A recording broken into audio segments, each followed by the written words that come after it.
The brand new Adidas Ultraboost Light has just launched, and it's launched with some sizable updates. Today we're going to talk you through what's new and where the Ultraboost Light sits in the Adidas range. Before we chat about this model and why it's called the Ultraboost Light, I want to give you a brief history behind the Ultraboost franchise. In 2013, Adidas introduced Boost cushioning. While most running shoes used EVA foams, Boost cushioning was comprised out of thousands of tiny little honeycomb-shaped TPU pellets that got bound together through a steaming process. Boost cushioning was superior to all of Adidas's competitors' midsole foams as it was more responsive and still very durable and very comfortable. The brand debuted this foam in a shoe called Energy Boost, which did really well in the market. By 2014, Adidas athlete Dennis Kimetto goes on to smash the marathon world record while wearing a pair of Adidas Boosts, a racing shoe designed with a full Boost midsole. This really helped Adidas and Boost gain large credibility in the running market. In 2015, Adidas wanted Boost cushioning to reach a more mainstream market.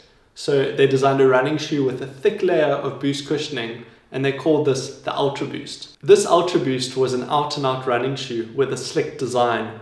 It caught the attention of a certain Mr. Kanye West, who is known to go against the grain, and was caught wearing a pair of Ultraboost running shoes with him on stage, and he unintentionally convinced the world of its slick urbanistic look.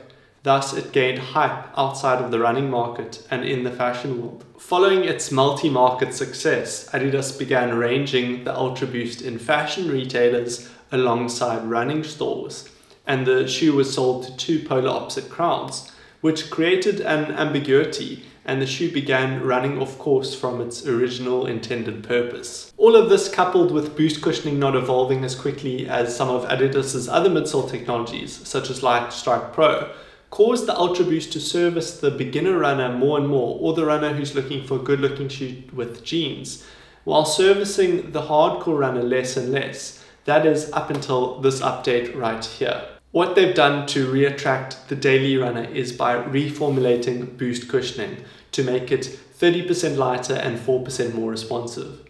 This has helped the shoe save 40 grams of weight, or 1.4 ounces. All while retaining the same durability and comfort benefits as standard Boost. They've simply reformulated the compound to turn it into Light Boost, which is why this model is called the Ultraboost Light rather than the Ultraboost 23. You'll notice that Adidas rearranged some of their original or older Ultraboosts, such as this one here. This helps re-establish the brand's image around the Ultraboost, and the newer Ultraboosts are seen as technical out-and-out running shoes, while the older ones are technical running shoes with more of a fashionable end use. So we've spoken about the shoe's history. Now let's chat about the Ultraboost Light's technical specs, starting from bottom up. At the outsole, we've got the gold standard Continental rubber outsole that blends together multiple different rubber types to give you the perfect balance between grip and durability. Just above the rubber outsole in orange, we've got the brand's LEP system, which is essentially a TPU plastic shank that gives the shoe a quality of support as well as propulsion. At the midsole, we've got an entire Light Boost midsole. It is in fact the first Adidas shoe to debut a light midsole. The stack height is 33mm at the heel, while 23mm at the forefoot. That is if you include the insole reading as well. You'll notice that the midsole stack height appears taller than this, particularly on the medial side, and that is because your heel in fact sits 1 centimeter lower than the sidewall, and the higher wraparound ensures that your foot sits in the shoe rather than on the shoe. At the upper, we've got a Prime Knit Plus knitted upper, which impressively is all a single piece or single unit. The tongue is in fact part of a booty construction, so there's not an added tongue on per se. It's a booty fit, which gives the foot a sock-like fit when you're in the shoe. Surrounding the upper is a cage that the lacing system's attached to, and as you lace your shoe, the cage closes in on the upper and gives you a nice locked-in fit. At the back, we've got a decoupled heel counter, which serves the same function as the standard heel counter, except it's got a hollow piece at the back here that minimizes the pressure placed on your Achilles insertion. So we've spoken about the shoe's history. We've also spoken about the shoe's tech specs. Now let's review its performance. To do so, I'm going to be looking at 3 criteria: the shoe's ride, the shoe's fit, and the shoe's best use. In terms of the shoe's ride, what I can say is that this is a great update. The shoe's weight has been brought down to 293 grams in men's or 262 grams in women's, which although isn't light for a running shoe, it's where the shoe should be positioned as, and it's where the shoe's competitors like for likes are. And what I can say is that the shoe does feel lighter than this number on foot. The underfoot ride of the shoe is medium in terms of softness. Some runners who are used to a marshmallowy soft shoe would probably say that this is firm. I would say that it is medium, which is my personal favorite, and also the best sort of cushioning level if you are trying to balance a durable while also responsive shoe of this category. I've really enjoyed the ride of the shoe. I did, however, find I needed a few runs to get that flexibility I wanted under the forefoot and to break the shoe in, but after that it's been perfect. I found that the shoe isn't the quietest underfoot. I think this has more to do with my stride than the shoe itself, but maybe a point to relate to if you do try the shoe out.